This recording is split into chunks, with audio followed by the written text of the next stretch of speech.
just wondering, say for the Brocha of Asher Yatzar, like if you have to use the restroom right away, like right after you leave, do you say the Asher Yatzar or do you just go back? Okay, that's amazing question. So let me explain the question. So for example, somebody needs to do a colonoscopy or something, right? So when you go to a colonoscopy, so you have to have a little stomachs like cleanse completely.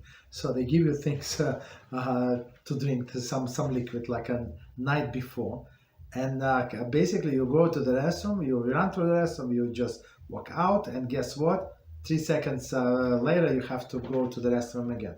So they say, outside you say, if you take some laxative, right? For not even for colonoscopy, for in another like a person had constipation, some, and they have to go to the restroom. So as actually there is debate among paskim if you allowed to say it because it was not natural, right? So it's not natural. Like you just walk out, you have to go back in.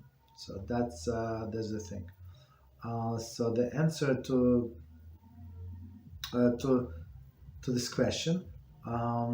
So if you have a urge to go again, so you don't say the blessing, right? So one of the explanations. So we're not allowed to say the Hashem's name when you have this urge to go to the bathroom, meaning that it says in Tehillim that I have to say Hashem names with a clean mouth and and outside is explained with a clean inside as well.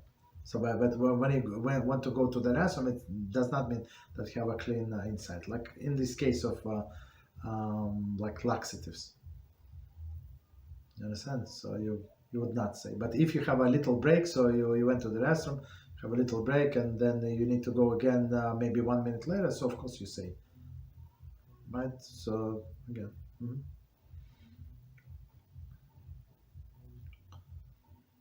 Good questions. Okay, go ahead. What else?